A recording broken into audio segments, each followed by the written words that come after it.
Deus, graça e paz, meus irmãos, boa noite, amém. Deus seja louvado. Bom ver você, que bom que vocês estão aqui. Vocês estão bem? Passaram bem no domingão aí? Coisa boa, né? Quero desejar também as boas-vindas a todos aqueles que nos visitam. Se você está aqui pela primeira, segunda vez, se você não faz parte dessa casa, está aqui, seja muito bem-vindo. Uma alegria ter você conosco. A ACA recebe vocês com os nossos corações abertos. Voltem sempre. Que Deus abençoe você e sua casa, em nome de Jesus. E os nossos irmãos também, muito bom é você. Se tem uma coisa que alegra o coração do pastor, é quando ele chega aqui para pregar e ele vê a igreja cheia, consegue ver a carinha aí da maioria dos irmãos. Que bom estar com você nessa noite. E vamos ouvir a palavra? Amém? Vamos ouvir. Quero compartilhar com vocês o texto de Neemias. Neemias capítulo 8. Nesse primeiro momento nós vamos fazer a leitura de Neemias capítulo 8, do versículo 1 até o versículo 8. Mas eu queria pedir que ao longo da nossa conversa, da nossa ministração, você deixasse a sua Bíblia aberta nesse capítulo, que nós vamos, vez ou outra, obrigado Elma, nós vamos, vez ou outra, recorrer ao texto para a nossa compreensão da mensagem, amém? Neemias capítulo 8, a partir do versículo 21, vamos fazer a leitura do texto. Diz assim: quando chegou o 7º mês, e os filhos de Israel já estavam morando nas suas cidades, todo o povo se reuniu como um só homem, na praça, diante do portão das águas, e pediram a Esdras, o escriba, que trouxesse o livro da lei de Moisés, que o Senhor havia ordenado a Israel. Esdras, o sacerdote, trouxe a lei diante da congregação, composta por homens, mulheres e todos os que eram capazes de entender o que ouviam. Era o primeiro dia do 7º mês. Esdras leu o livro em voz alta, diante da praça que ficava em frente ao portão das águas, desde o amanhecer até o meio-dia, na presença dos homens, das mulheres e dos que podiam entender. E todo o povo tinha os ouvidos atentos ao livro da lei. Esdras, o escriba, estava num púlpito de madeira que fizeram para aquele fim. Estavam em pé ao lado dele, à sua direita, Matitias, Sema, Ananias, Urias, Ilquias, Maasias, e à sua esquerda estava Padaías, Misael, Malquias, Razum, Asbadana, Zacarias e Musulão. Esdras abriu o livro à vista de todo o povo, que se encontrava num lugar mais elevado. Esdras abriu o livro à vista de todo o povo, porque se encontrava num lugar mais elevado do que todo o povo. Quando abriu o livro, todo o povo se pôs de pé. Esdras louvou ao Senhor, o grande Deus, e todo o povo, levantando as mãos, respondeu: Amém, Amém. Inclinaram-se e adoraram o Senhor com o rosto em terra. E Josua, Bani, Zerebias, Jamim, Acude, Zabatai, Aldias, Masarias, Quelita, Azarias, Josadabe, Eanã, Palaías e os levitas ensinavam a lei ao povo, e o povo permanecia no seu lugar. Eles iam lendo o livro da lei de Deus claramente, dando explicações de maneira que o povo entendesse o que lia. Amém? Quanto nome inspirador para colocar em filhos, né? Meu chapéu, misericórdia. Mas, queridos, eu não sei se você alguma vez já viu um canal que tem no YouTube de um grupo de pessoas que compram casas abandonadas ou vão até casas abandonadas e começam às vezes a fazer algumas restaurações. Só que em meio a essas restaurações eles vão encontrando coisas que pertenciam pertenciam a um antigo dono. Fotos, objetos de família, e em meio a todos esses achados, eles vão conhecendo um pouquinho da história daquelas famílias que moravam naquele lugar. E aos poucos eles vão restaurando, em meio de cada restauração, em cada cômodo novo, eles vão achando essas relíquias dos antigos donos. Queridos, o interessante é que o texto que nós lemos, ele mostra uma realidade muito parecida. Mas a diferença é que essas pessoas, elas não estão diante de histórias de pessoas desconhecidas.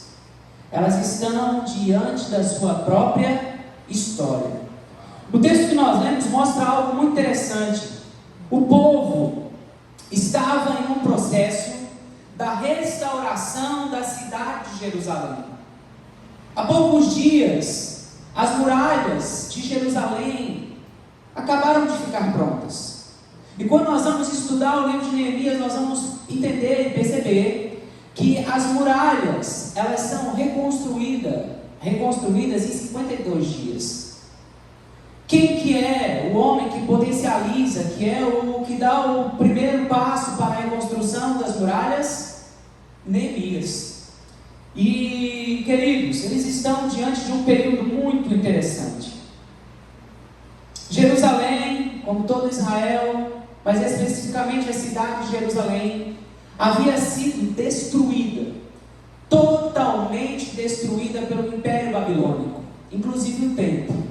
A cidade estava em ruínas. E nós vamos ver a história de Israel. Eles ficaram 70 anos no cativeiro. Boa parte desses 70 anos é pelo cativeiro babilônico. Nesse momento específico, eles estão sob o domínio do Império Persa, por volta ali do século V. Mas para que a gente possa entender, eu quero fazer com vocês uma retrospectiva até que a gente chegue no capítulo que nós lemos, para ficar mais claro a nossa compreensão. Em 586, Jerusalém é destruída pelos babilônicos, e o templo também é destruído. Em 539, a Babilônia cai diante dos persas. E agora, em 538, o rei Ciro começa a liberar e deixar que os judeus voltem para Jerusalém. 516, o segundo templo, ele é construído. E aí nós vemos aquela promessa se cumprindo, que a glória da segunda casa será maior do que a primeira. E ali por volta de 458, Esdras, que é o sacerdote, agora o ofício do sacerdócio já estava sendo não só estabelecido, mas aos poucos ele ia sendo reconstruído.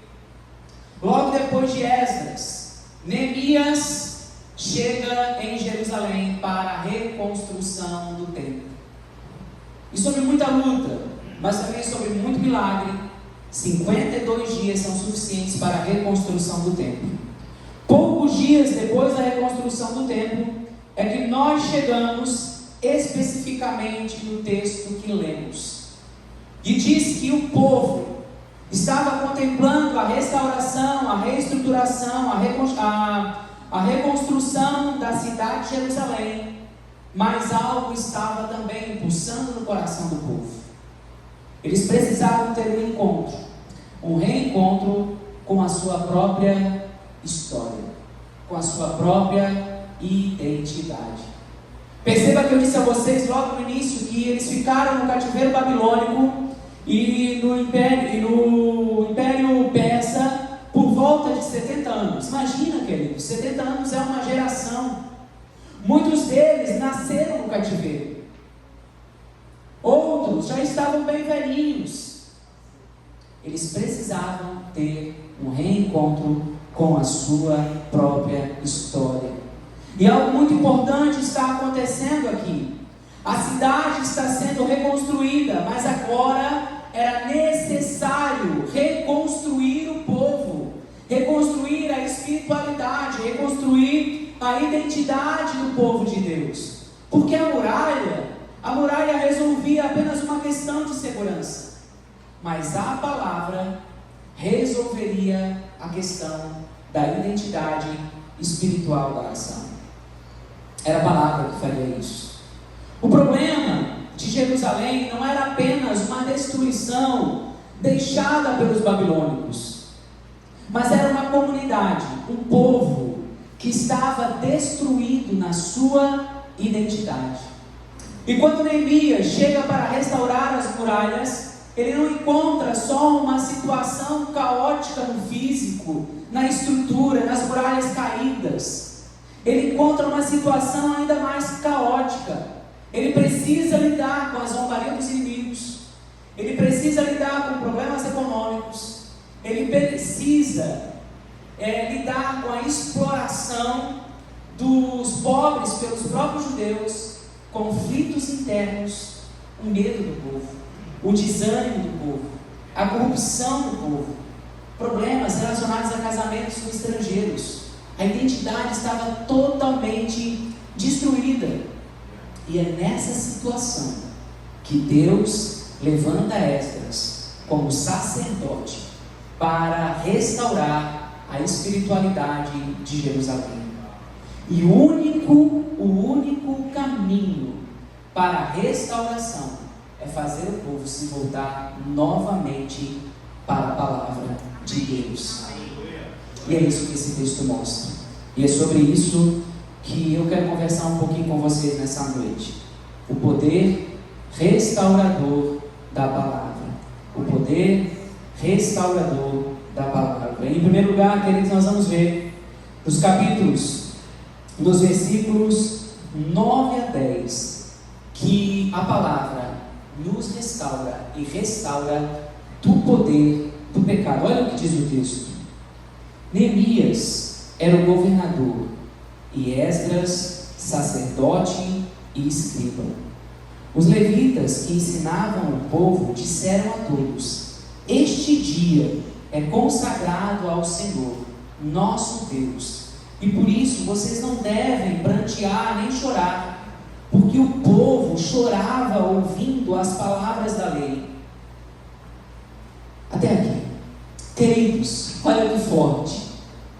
Diz o texto que o povo, ouvindo as palavras da lei, os ensinos da lei feito por Neemias, o seu coração se quebrantava e eles choravam desesperadamente. Esse é o efeito da palavra, queridos, porque a palavra ela tem poder para nos curar. A palavra ela tem poder para restaurar a alma do homem. Esse povo, eles estavam tendo talvez pela primeira vez na vida, muitos deles estavam ouvindo a palavra da lei. Talvez pela primeira vez eles estavam tendo acesso à sua própria história, acesso à sua própria religiosidade, acesso pela primeira vez à sua verdadeira identidade. E talvez eles estavam fazendo uma reflexão da sua própria vida. Talvez muitos deles estavam sondando os seus corações e sendo confrontados por essa palavra. Só que enquanto eles choravam, os levitas, os escribas, os sacerdotes apontaram para uma realidade. A palavra cura. A palavra tem poder para a restauração e para libertar o povo do poder do pecado. Então por isso que eles disseram: parem de chorar, olhem para o Senhor. E aí no versículo 10 tem algo extraordinário aqui, uma chave extraordinária para nós. Então lhes disse: vão para casa, comam e bebam o que tiverem de melhor, e mandem em porções aos que não têm nada preparado para si, porque este dia é consagrado ao nosso Senhor. Portanto, não fiquem tristes, porque do Senhor é a força de vocês. Aleluia! Aquilo que o pecado tinha feito, aquilo que o cativeiro babilônico tinha feito, aquilo que o império persa tinha feito a eles, destruindo a sua identidade, destruindo a sua alma, os seus corações, a sua família. Agora a palavra estava colocando eles no prumo correto, na direção certa. O que eles estão dizendo é: o tempo de cativeiro acabou, o tempo de choro, de lamento acabou, chegou o tempo de festa. Enxuguem as lágrimas e celebrem o Senhor, celebrem a restauração completa. Amém, queridos? É isso que a palavra faz comigo e com você. Ela nos restaura por completo, ela dá sentido para a nossa vida, ela enxuga as nossas lágrimas, ela para com o nosso lamento e ela nos faz entrar em uma outra dimensão das nossas vidas. O tempo de celebração chegou. Deus restaura a alma, Deus restaura a nossa vida, Deus restaura a nossa família, Deus restaura todas as coisas. Amém, queridos?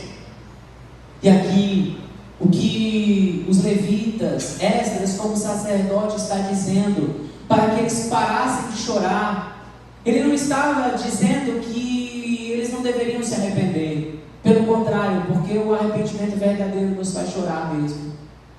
Quando nós temos um encontro com a nossa própria realidade, quando a palavra de Deus nos pega e nos coloca de frente de um espelho, ela nos faz enxergar como realmente somos, o resultado disso realmente é lamento, é choro, é pranto. Mas a palavra também nos coloca diante de um Deus cheio de graça, cheio de verdade e cheio de amor. O que os levitas estão dizendo é que o arrependimento bíblico, ele não termina com culpa, ele termina com restauração. E a restauração nos faz ter motivos para celebrar. Amém, queridos? Quantos podem celebrar a restauração que Deus fez na sua vida? Quantos podem celebrar a restauração que Deus fez na sua casa, na sua família, na sua identidade? Essa é a verdade bíblica, queridos. E é isso que o povo está aprendendo naquele momento. Esdras, lendo o livro da lei, explicando o livro da lei, e o povo com seus ouvidos atentos, ouvindo, degustando aquilo que Deus estava dando para eles. O poder restaurador da palavra. A palavra nos restaura do poder do pecado, e a palavra também nos restaura o poder da vida comunitária. Perceba, queridos, que a identidade de povo havia sido totalmente destruída. Eles estavam como ovelhas desgarradas, e agora que eles estavam voltando para a sua pátria, agora que as famílias estavam se reencontrando, estabelecendo suas moradas. E olha que fantástico o que os levitas, o sacerdote, diz para o povo. A partir do versículo 10, repetindo esse versículo, olha só o que ele diz. Então disse-lhes: vão para casa, comam e bebam o que tiverem de melhor, e mandem porções ao que não tem nada preparado para si, porque este dia é consagrado ao nosso Senhor. Portanto, não fiquem tristes, porque a alegria do Senhor é a força de vocês. Os levitas tranquilizaram o povo, dizendo: acalmem-se, porque este dia é santo, não fiquem tristes. Então todo o povo se foi para comer, beber e mandar porções ao que não tinham nada, e fizeram uma grande, porque tinham entendido as palavras que lhes foram explicadas. Que dia é esse, queridos? Que dia fantástico, um dia que marcou a história do povo de Deus, porque agora o povo volta a viver juntos e celebrar diante de Deus. Imagina, queridos, aqueles que tiveram a experiência de estar ali, não pela primeira vez, mas que voltaram para a terra, talvez ainda jovem, quando chegou o Império Babilônico, e eles foram ficando cativos no Império Babilônico. E quantos lembram do Salmo 42, como a corça suspira pelas águas, assim a minha alma tem sede de ti, do Deus vivo. E aí o salmista começa a sentir saudade das procissões, das festas, dos cultos. E agora isso não era só uma saudade, isso era uma realidade. Eles estavam de volta na sua pátria, eles estavam novamente tendo a oportunidade de estar no templo, num lugar de adoração. Eles estavam tendo a oportunidade de voltar a celebrar o povo, a celebrar a Deus como povo. Que coisa extraordinária, queridos!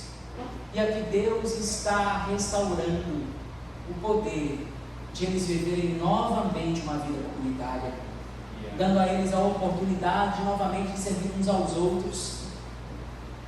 A história de Israel mostra que quando eles estavam lá no Egito, ainda como escravos, pouquinho antes de eles saírem do Egito, Deus dá a eles uma direção: peguem um carneiro, peguem aí um cabrito perfeito, sacrifiquem e comam, chamem outras pessoas para comer com vocês, porque desde o início, queridos, a intenção de Deus não era que as pessoas vivessem uma vida isolada, mas que eles sempre vivessem em comunidade. Essa é a marca do povo de Deus. A marca do povo de Deus é a vida comunitária, amém, queridos? É a vida comunitária. Eles haviam perdido essa referência de povo. A ideia comunitária já estava muito longe deles. E também eles não tinham mais referência do que era a celebração. A espiritualidade estava sendo restaurada na prática, naquele momento. Porque, queridos, a espiritualidade ela não se faz isolada. Ela é experimentada no meio do povo. Deus é Deus de celebração. E talvez seja num momento como aquele que o Salmo 126 estava sendo escrito, ou então estava sendo relembrado. O Salmo 126 que diz: quando o Senhor restaurou a sorte de Sião, ficamos como quem sonha. Então a nossa boca se encheu de riso e a nossa língua de júbilo. Então entre as nações se dizia: grandes coisas o Senhor tem feito por eles. De fato, grandes coisas fez o Senhor por nós, por isso estamos alegres. Restaura, Senhor, a nossa sorte, como as correntes do Negueb. Os que com lágrimas semeiam, com júbilo ceifarão. Quem sai andando e chorando enquanto semeia, voltará com júbilo trazendo seus feixes. E eles estavam vivendo esta realidade. O tempo de choro havia acabado, e eles estavam vivendo um tempo de celebração. Mas perceba algo poderoso e profundo aqui. Perceba que o Salmo ele acontece na terceira pessoa. Isso nos mostra que não existe uma espiritualidade que nos aproxime de Deus e nos afaste das pessoas. Toda vez que nós estivermos próximos de Deus, nós vamos desejar estar próximos das pessoas. Não tem espiritualidade isolada. Não tem como você dizer que você pertence a Deus, que você tem intimidade com Deus, que você tem relacionamento com Deus, mas você não quer viver no meio do povo de Deus. Você não quer viver com o corpo. Você não quer viver com a noiva. Porque a verdadeira espiritualidade nos faz desejar estar com os nossos irmãos. Nos faz valorizar esse momento. Nos faz valorizar o culto. Nos faz valorizar os PGs. Nos faz valorizar estar aqui nos cultos de quinta. Porque a verdadeira espiritualidade nos faz amar pessoas.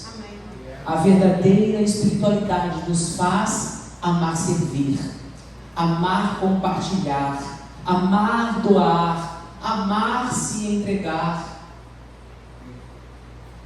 Imagine você, se um dia chegasse uma perseguição aqui no Brasil e nos impedisse de estar juntos. Com certeza nós iríamos desejar ardentemente estar juntos. Mas muitas vezes, queridos, nós temos essa oportunidade tão acessível a nós. e nós negligenciamos. Trocamos a vida comunitária por qualquer coisa.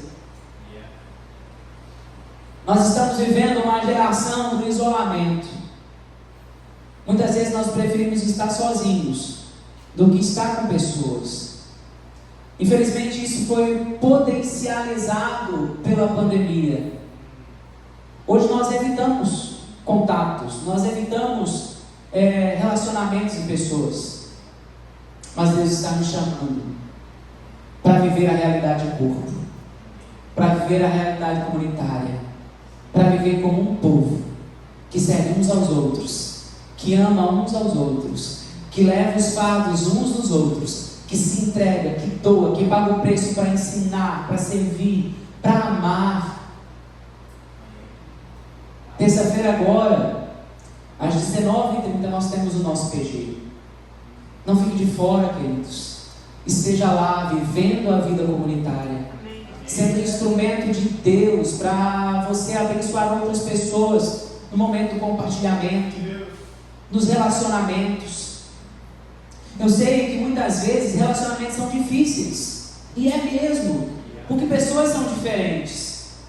E por isso que a Bíblia diz, assim como ferro afia o ferro, o amigo afia o amigo. Nós somos instrumentos de Deus para nos discipularmos. Essa é a vontade de Deus. Porque Deus formou um povo. Deus formou um corpo, uma igreja.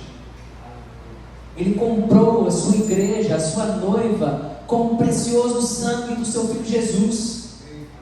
Para que nós fôssemos um povo, para que nós fôssemos apenas um rebanho. Jesus se entregou na cruz por completo, e até a sua última gota de sangue foi derramada. Por isso que Paulo vai dizer lá na sua carta aos Efésios, que existia um muro, uma barreira, que separava as pessoas umas das outras, que separava os povos, por conta do preconceito. Mas em Jesus, esse muro, essa parede foi derrubada, amém, queridos? E agora nós somos apenas um povo, nós somos apenas um corpo. E deixa eu te dizer uma coisa, querido: se você tem birrinha com alguém, se você tem mimimi com alguém, é tempo de restauração, é tempo de perdão, porque ele é seu irmão. Nós somos um corpo, e a Bíblia diz que não é apenas um corpo, é um corpo bem ajustado, é amalgamado, é unido a ponto de que não se separa. Imagina que coisa gloriosa, queridos. E era isso que esse povo estava vivendo agora. Mas foi a leitura da lei que aguçou o coração deles dessa realidade. Foi o ensino das Escrituras que foi restaurado neles o poder de viver a sua vida comunitária. Amém, queridos? E aí nós vimos que o poder restaurador da palavra restaura do poder do pecado, restaura e dá novamente o poder de viver a vida comunitária, e restaura o poder da identidade.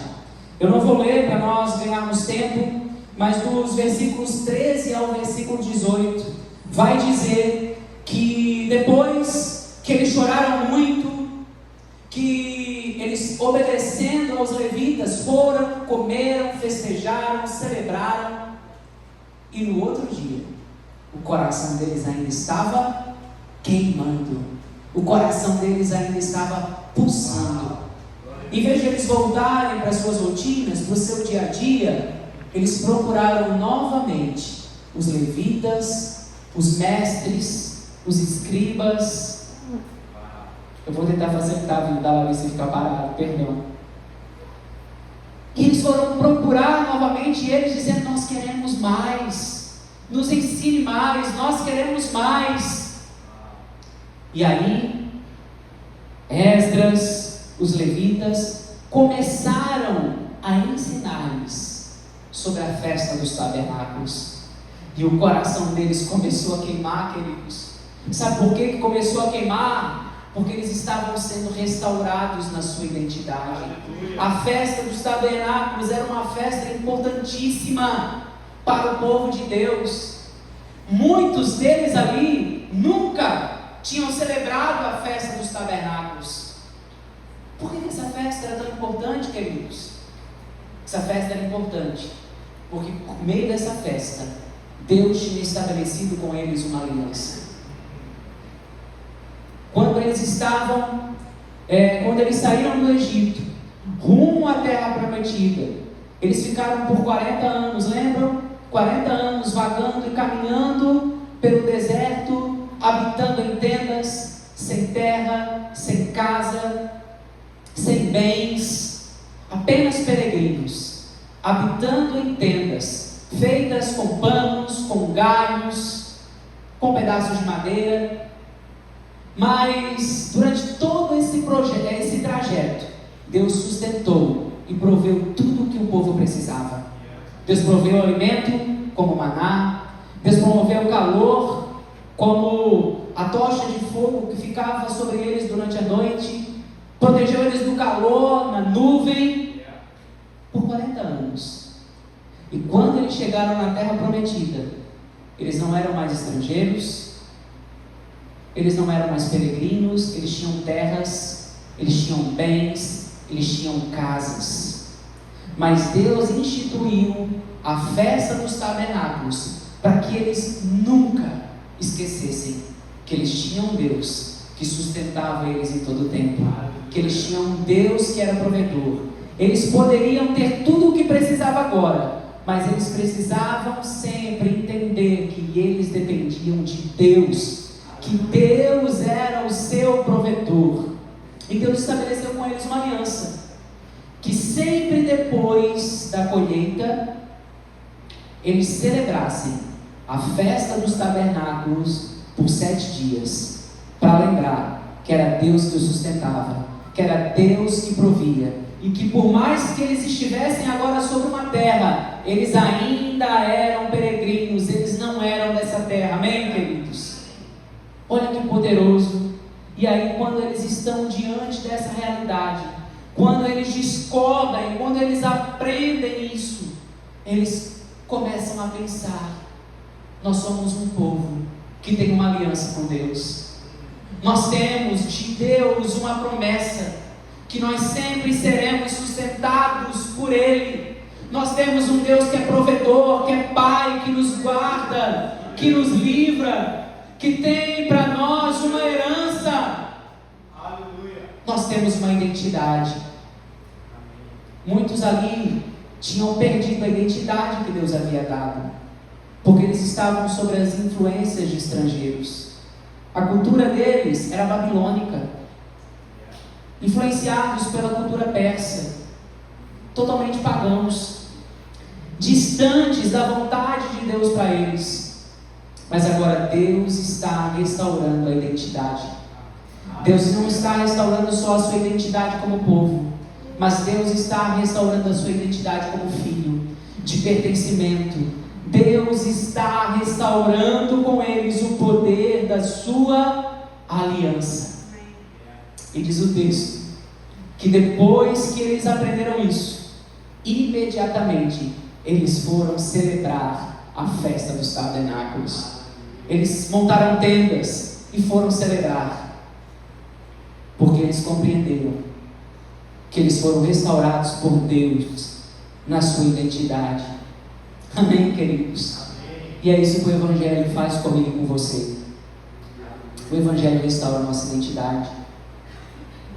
O Evangelho ressignifica a nossa história.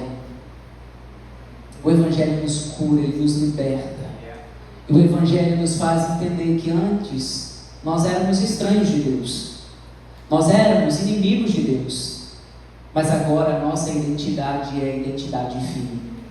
E como filho nós temos uma promessa, como filhos nós temos uma herança, que nós somos sim peregrinos nessa terra, mas nós temos um Pai que é provedor, amém? Que nos guarda em todo o tempo, que nos sustenta em todo o tempo. Ele é o nosso Deus. Muitos ali ouvindo sobre a festa dos tabernáculos e tendo a sua identidade restaurada, Muitos começaram a pensar que até aquele momento a sua identidade era definida pelo trauma, porque eles estavam cativos, que a identidade deles estava sendo definida por uma situação política caótica, pelas circunstâncias. Mas naquele momento eles estavam tendo de Deus uma concepção atualizada de quem eles eram. Eles não eram mais cativos, nem da Babilônia, nem dos persas. Eles não eram mais alguém que estava chegando numa pátria e totalmente desamparados. Mas eles tinham um Deus que os amava, que estava curando todo o trauma, toda a visão equivocada de quem eles eram, e colocando novamente a sua visão naquilo que Deus os chamava, de um povo que era amparado, de um povo que era guardado, de um povo que era sustentado por um Deus de promessas, e as promessas de Deus sempre se cumprirão. Nós vivemos numa época, queridos, em que a nossa identidade também muitas vezes é desfigurada. Muitos colocam a sua identidade no sucesso, na aparência, na profissão, na aprovação, em relacionamentos. Mas a espiritualidade bíblica nos chama nesses dias para uma pergunta: quem sou eu à luz daquilo que Deus diz sobre mim? Quem sou eu? Porque, queridos, nós precisamos ter isso muito definido no nosso coração. Porque quando nós perdemos a nossa identidade espiritual, nós começamos a viver segundo as definições do que o mundo nos oferece. Por isso que é tão importante nós sermos restaurados pela palavra. Deus tem uma aliança com o seu povo, e essa aliança é eterna, amém, queridos? Deus tem uma aliança comigo, com você. Nós somos o seu povo, e nós precisamos estar constantemente diante da sua palavra. A palavra de Deus é a nossa marca, a palavra de Deus é o nosso guia. Nós podemos estar numa nação totalmente distante do Senhor, nós podemos estar convivendo com pessoas totalmente distantes de Deus, dos princípios do Senhor, mas se eu e você estivermos alicerçados na palavra, nós vamos viver todos os propósitos e todas as promessas de Deus para nós, amém, queridos? Amém. Nós estaremos sendo constantemente libertos dos nossos pecados, libertos dos gigantes da nossa alma. Nós vamos ter prazer em celebrar a Deus, nós vamos ter prazer na vida comunitária, e nós vamos ter a nossa identidade pautada na palavra e não no Deus desse século, amém, queridos? O povo estava sendo reconstituído como nação, e era naquele momento que Deus precisava ensinar quais eram as bases, quais eram os valores primordiais. E os valores eram que eles estivessem estabelecidos na palavra. Se eles quisessem viver um momento político épico de sucesso, eles precisavam ser um povo voltado para a palavra. O que Deus estava trazendo para a nação de Israel nesse momento era o verdadeiro avivamento. Deus estava cumprindo a sua promessa de avivamento, porque avivamento é isso. Avivamento é arrependimento constante, é choro constante pela nossa realidade, pelo desejo ardente em mudança. Avivamento é um desejo desesperado por cultuar, por adorar a Deus, por estar junto com o povo de Deus. Não mede esforços, toda a oportunidade que está junto, quer adorar. Isso é a marca de uma geração que está experimentando o avivamento. Na época da Copa, no dia que caiu o jogo do Brasil no domingo, e nós estávamos todos cogitando: tem culto, não tem culto, cancela o culto, faz mais cedo, o que a gente faz? E nós estávamos lá em casa conversando, eu, o Léo, a Nath, eu acho que o Ramon também, nós estávamos conversando, e aí alguém disse: irmãos, se nós estivéssemos vivendo um período de avivamento, nós não estaríamos conversando sobre isso. Porque cancelar o culto ou mudar o horário do culto nem seria uma cogitação do nosso coração. Porque nada seria mais desesperador, mais atraente, mais entusiasta do que nós estarmos na presença do Senhor. E a marca de um avivamento é isso. Quando um povo não mede esforços por estar no meio da congregação, celebrando Deus vivo, celebrando esse Deus de promessas. A marca de um avivamento é quando tem uma igreja que sabe quem é. Mesmo no meio de uma geração ímpia, no meio de tantas distorções da palavra de Deus, ela não está preocupada em agradar ninguém, mas ela está preocupada em agradar o Senhor, o seu Deus, o amado da sua alma. Isso é avivamento, queridos. Nós temos clamado tanto nesses dias para que Deus restaure a nossa nação, para que Deus restaure a nossa política, para que Deus restaure a nossa economia. Mas antes de Deus fazer todas essas restaurações, Deus vai nos restaurar como povo primeiro. Deus vai restaurar a nossa verdadeira espiritualidade. Deus vai nos colocar no prumo. Deus vai nos colocar na prensa, para que a gente seja um povo restaurado, um povo que o ama de todo o coração e que não negligencie os seus valores. Amém, queridos? Esse é o poder restaurador da palavra. E a minha oração é que nesses dias nós sejamos completamente restaurados pelo Senhor. Quero convidar você a fechar os seus olhos. E a minha oração nesses dias é que Deus comece a fazer uma obra no nosso coração, que Ele avive o nosso coração, que Ele nos faça novamente nos apaixonar pelo Senhor, a amar o Senhor de todo o nosso coração, ter desejo ardente pela sua palavra, que a nossa relação com a palavra não seja mais apenas dominical, mas que a nossa relação e o nosso desejo pela palavra seja ardente, seja diário. Que nós possamos fazer as palavras do salmista: nossa, a tua palavra é lâmpada para os meus pés, luz para os meus caminhos, porque a tua palavra, Deus, que me guia pelos caminhos retos. A tua palavra é doce, meu paladar, ela é mais doce que o mel. Ou seja, não tem nada mais prazeroso, Deus, do que meditar na tua lei, compreender a tua lei, não ser mais agitado pelo vento das circunstâncias, mas estar enraizado pelo poder da tua palavra. Que nesses dias, meu irmão, você seja curado, que você seja livre completamente de todos os traumas, de todos os medos, de todos os sofismas da sua alma, de todas as mentiras do diabo, mas que você seja curado pelo poder da palavra.